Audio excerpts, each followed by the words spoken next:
Hey everybody, welcome back here. I'm doing another Nissan Leaf 2022 review or update. We got 2,006 miles on this thing, and I still love this vehicle. Again, the really bad thing I have with this vehicle, I have is with the air conditioning, the heating control unit. So again, I live on Maui. There's a hill that I live on, Haleakala, and so I live at the 4,000 foot level. And if you're familiar with that, it can get pretty cold in the evening.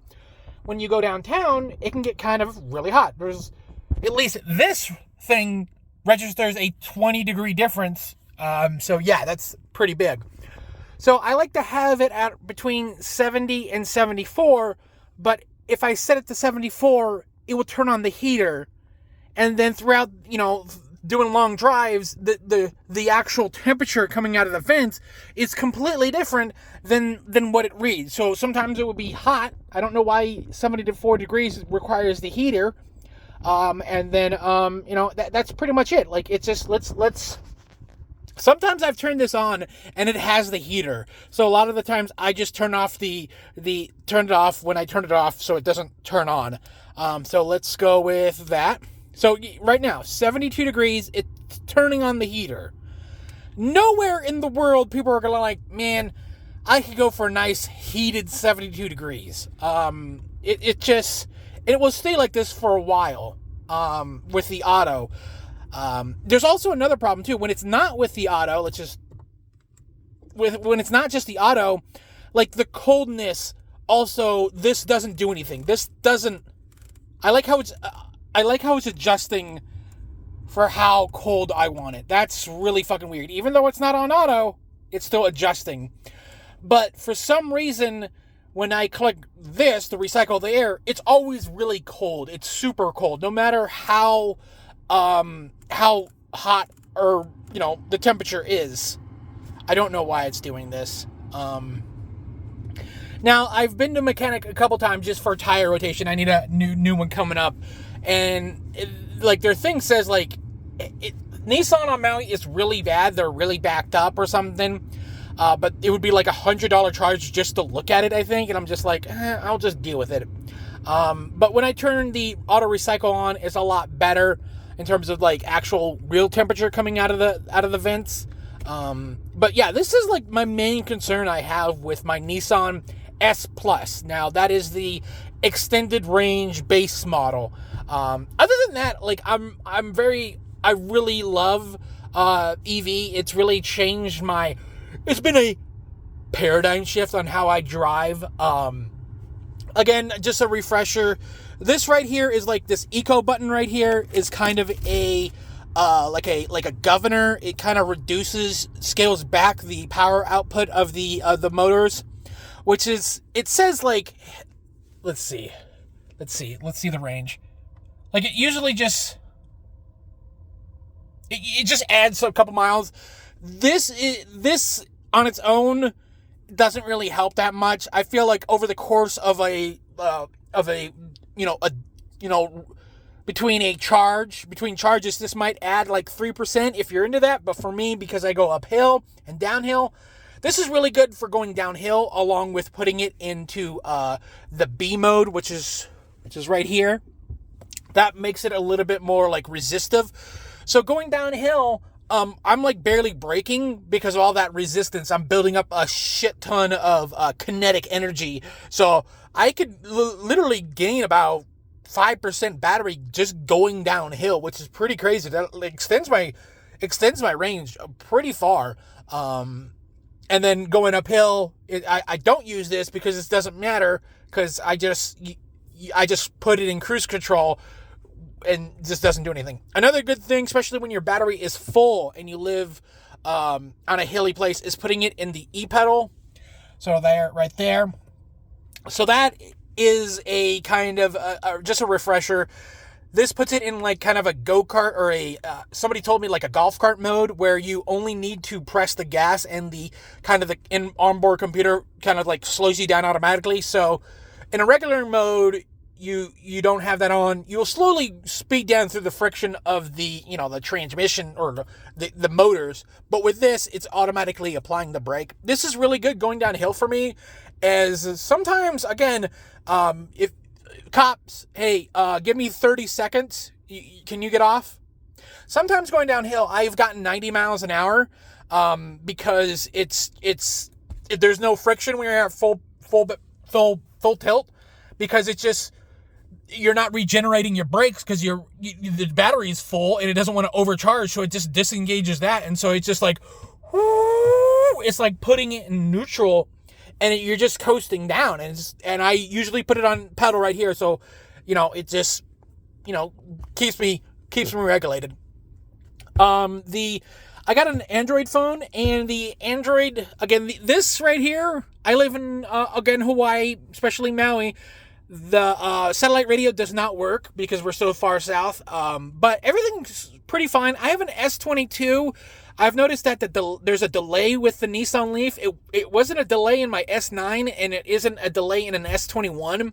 So I don't know.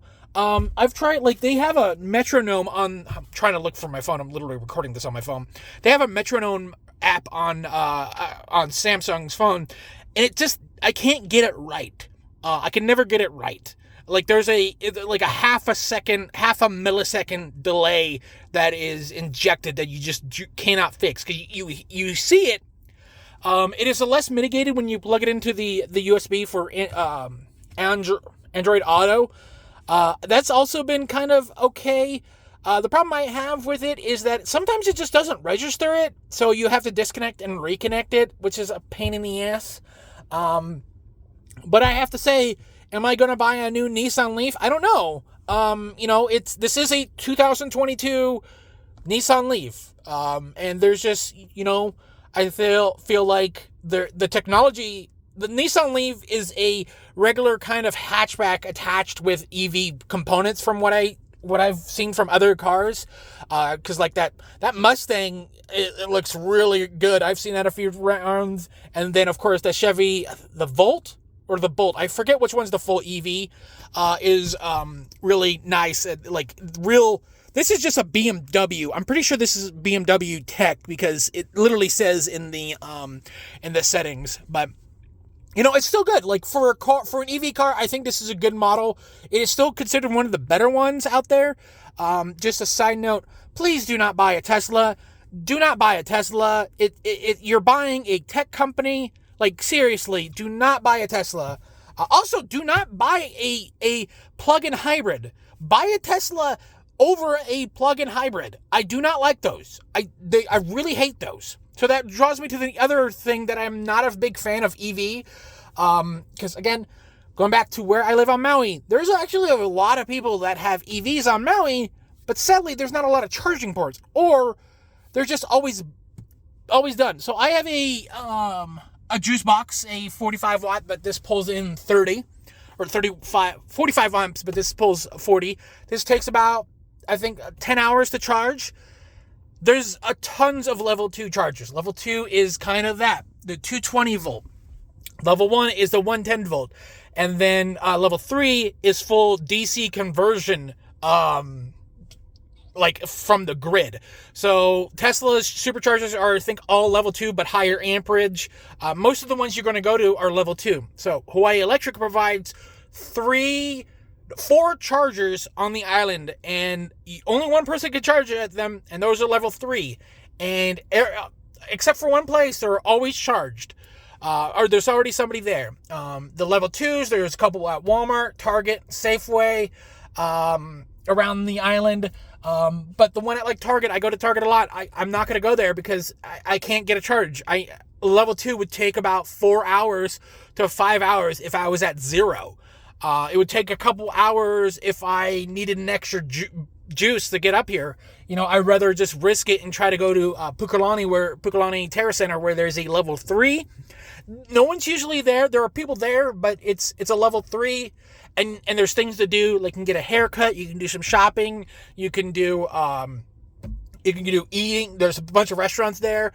There's stuff to do there. But at Target, it's right next to Target. There is a gym, but the gym is on the other side of the shopping complex too.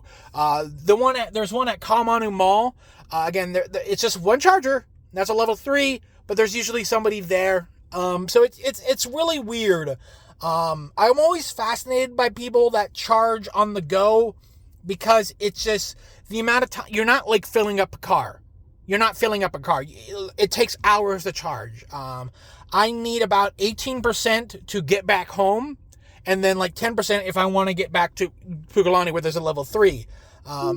So, Jesus, ignore.